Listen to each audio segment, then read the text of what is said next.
Good morning, guys. This is Rusty 78609 in Central Texas, USA at 11:29 a.m. Central Standard Time. Temperature 64 top down degrees. Very nice, perfectly clear in Central Texas. I'm in Marble Falls, fixing to head home. I'm on Highway 281 and headed to Park Road 4. I have bought my groceries and I have gone to Walmart looking for a little step stool to step up into the truck, and they didn't have any. So I'll have to work on something else, but I'll find one because it would be much safer entering and exiting my truck at my age. Good point brought out by several viewers, which I do appreciate. Sometimes I overlook the obvious. But having said that, while I was in Walmart just now, I had an interesting conversation with a lady who's been there for 22 years. And what I found is even though she's been there for 22 years, I didn't ask her how much she made. That would have been a little bit too much. But from all indications, it's not a whole lot. And as far as retirement for her, that's almost out of the question. And I asked her why, and she said, well, because Walmart really does not have a retirement plan. You know, you can buy the stock, but you have to just buy it on your own. Apparently there's no incentive from the corporation that helps the employees build their own retirement by giving them a discount or some kind of stock option stuff, but they don't. And I almost felt sad when I talked to her, because she also told me that she had been working at this store for, I don't know, 15 years, whatever, it's been a long time. And she said that when she first started, there were a lot of employees. She didn't remember the numbers of people that were there. She could only express herself by saying that it was a lot. There are a lot less employees in the store today. And I said, well, 10%? She said, oh no, more than that. I said, 20? She said, oh no, more than that. Well, it ended up, she kind of agreed that probably about 30 to 40% fewer employees now than there were when the store opened. I asked her why, and she said, well, the store still has grown and is actually doing more volume than it did years ago, but Walmart has just cut the staff to the bone. And she said that in the near future, right now about half their cash registers are the automated ones where you check yourself out, and their direction is to eventually only have two that can be used for, I guess, what you call a full service checkout, whatever that would mean. So they're going to reduce employees steadily over the next several years. She was also aware of the Amazon stores that are opening. Jeff Bezos, who owns Amazon, is opening 2,000 brick and mortar stores across the United States to sell their products. And in those stores, there will be virtually no employees, or very, very, very few, like maybe 2 or 3 max.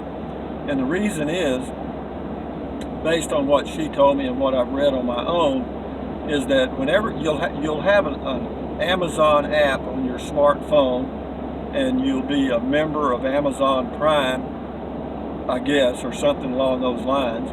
And then you'll go in the store, and when you go in, the store will know that you're there because of the app that you have downloaded on your smartphone. And it will know everything about you. It will know your credit card number and all the other stuff. So that as you go through the store picking up products and putting them in your basket or whatever they have, you don't check out. You just walk out the door and your account is automatically charged. And as far as stocking the shelves, that's all going to be done by little robots that will be moving 24 hours a day, but mostly in the slow times that the computer will determine as the store stays open longer.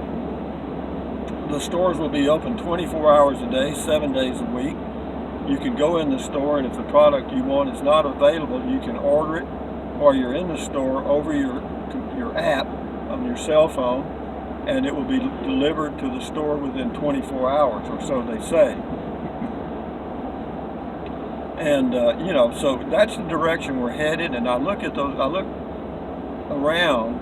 Those are human beings in there, folks. Those are human beings with husbands, wives, children, and dreams, just like everyone else. I mean, it's not like it's they, they're just they or those kind of people. That's not really true. I mean, could they go back and retrain to do other things? Probably not, because what would you retrain for? I mean, what is going to be there for the next 20 or 30 years? You'd have to have a pretty good crystal ball to figure that out, because no one else has been able to do it. But the future for these employees at Walmart, I don't know, JCPenney, Sears, and all those are already going out of business as we speak. All the brick and mortar retailers are just about whipped, Macy's too, and all of those employees will soon be on the streets doing nothing. And it just looks like the world is coming to that place where everyone will have to be guaranteed a living wage for doing nothing. And by that I mean basically just being born entitles you to some sort of lifestyle. Otherwise, the population of the world, and particularly in the U.S., is not increasing. Now, our population's increasing, but it's not because of birth rate. It's because of immigration primarily. The worldwide population is actually slowing down, and the rate of growth is negative. And that's good, because we're leveling off population-wise, and maybe it'll all work out that in the next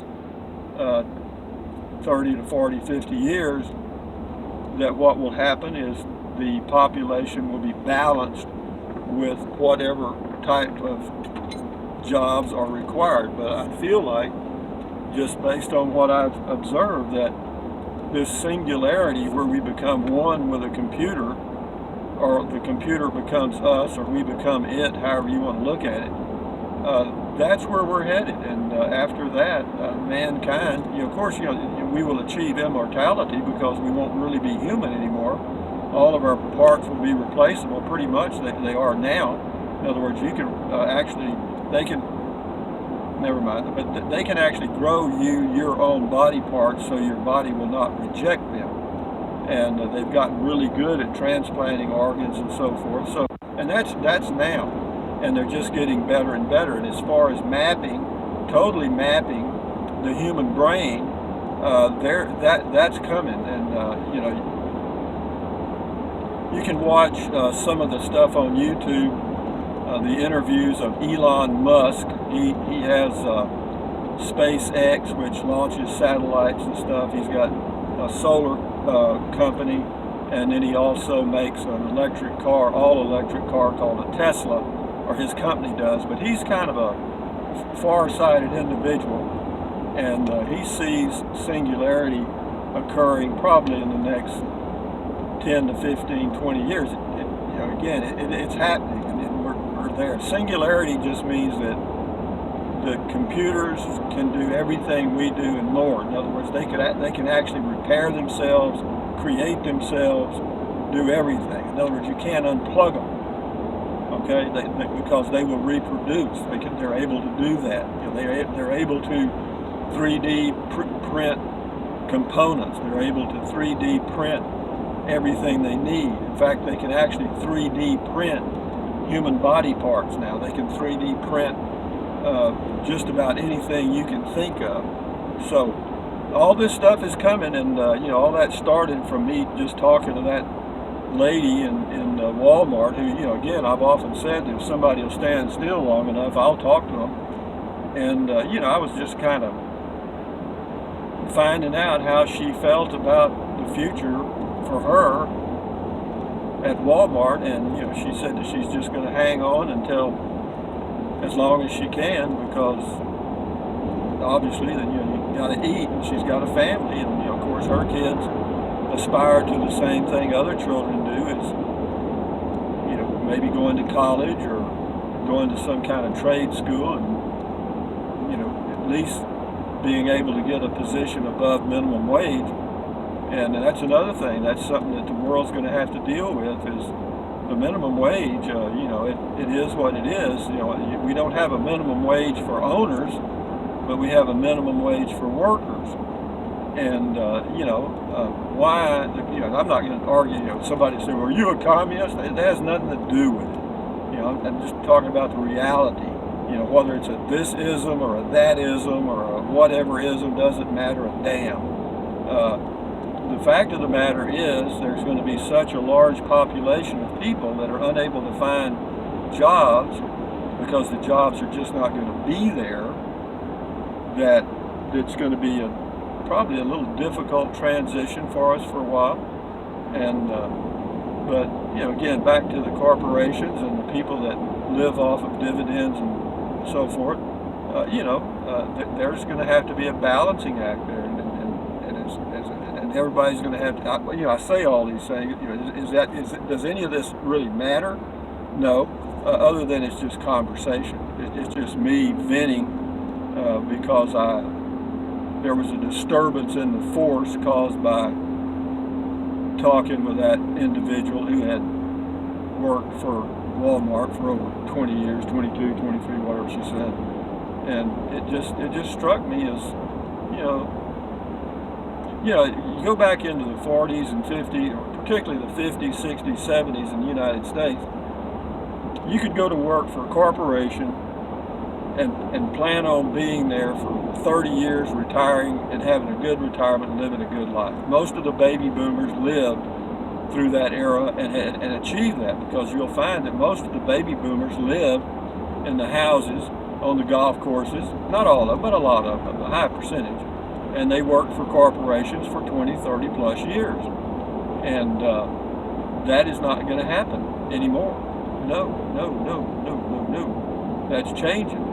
So whatever ism deals with that the best, whether it's capitalism or communism or fascism or whatever other isms you can come up with, doesn't matter. I think it may take a blend of everything. And I'm sure there are people that are actually studying these numbers because they're all available now. I mean, all the information, the statistics, the consumer habits, consumption rates of foods and services for the whole world, you can find out in a nanosecond now. It used to take months. Now you just key in the right question and you get it. But having said all that, guys, this is Central Texas, USA. I am on Park Road 4, and I'm headed to my house. I was going to pick up my shade, but it didn't come in. It's supposed to be here. Well, actually, it's on the FedEx truck to be delivered, and they told me that it would be delivered at the store at 10:30, and I was just there. It's not there, and now they tell me it'll be after lunch, and I didn't want to stand around there for an hour, so I'll just go back tomorrow and get it. And as far as finding me a step-up stool, I'll find one. I'll work something out. What I'll have to do, I want to find a step-up stool that will serve a dual purpose, and that's why that bucket was my first choice. But I do want something that serves a dual purpose. Why? Because that's the way I am. And besides that, it takes up less space when you just got to have one item that does three things, as opposed to three items that do three different things. And so when you're camping, like I did in the Prius, you begin to think like that instead of just going out and rushing and buying individual items. You look for things that can be combined. The uses can be combined. And that's the way I'm going to live for the rest of my life, because I'm planning on getting a 13-foot Scamp travel trailer, and it'll be available for me in November this year. Why November? Rusty, because it takes 8 months for them to get to it. The build month for my Casita 13-foot is November, and it will be ready at the end of November. Will there be any change in that? I checked, and probably not. So, having said that, guys, this is a beautiful drive right here. This is Park Road 4, and it goes by Longhorn Cavern State Park, and then it goes by Inks Lake State Park, and straight ahead here in just a second you'll probably see a castle or a big building off on the right. Maybe you can see it in the picture, I'm not sure. But anyway, that is a castle that was built by a techie that made millions in Austin, Texas, and went to tour Europe spending his money, and found some plans to an old castle. Apparently he went with that intention, and then when he came back he built it. And it's called Falkenstein's Castle. You can find it on the internet, falkensteinscastle.com, I guess. I'm not sure how you spell that, but you can do a Google search and find it, and you can actually do a virtual tour. It's a regular castle, I'm telling you. I've been up there. They had some special events there, and I went right after they built it. The whole first level was dedicated to community events and So, having said all that, guys, I'll get up here and start down this hill because it's a pretty view going down the hill over the mountain. It's not really a mountain, it's just a hill in Central Texas. And I hope the video is not too shaky. The reason is I hate to use the YouTube edits because it makes the video look weird. You know, the clouds look crazy and stuff. But this is a beautiful view here coming down the mountain.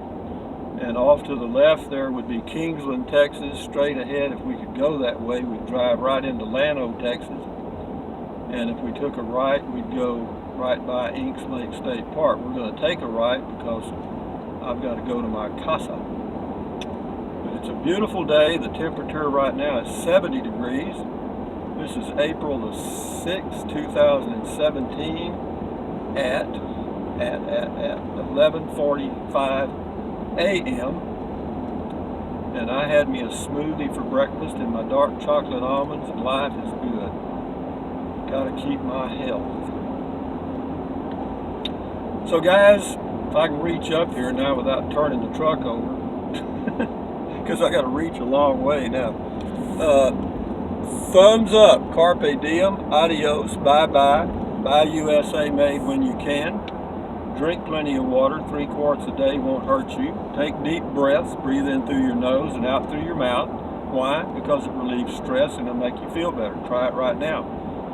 Stretch, walk, keep your health, because old Rusty's going to go camping in his truck here pretty soon. I'm going to wait till the temperatures get up a little bit, because even when the temperature is 60 degrees, when you're camping outside in the open, but starting about 2 a.m., that starts to feel pretty cool, and then it starts to get a little damp, and you can end up with some health issues if you don't stay warm and dry. So anyway, guys, thumbs up. Enjoy your day. Adios, amigos. Bye-bye.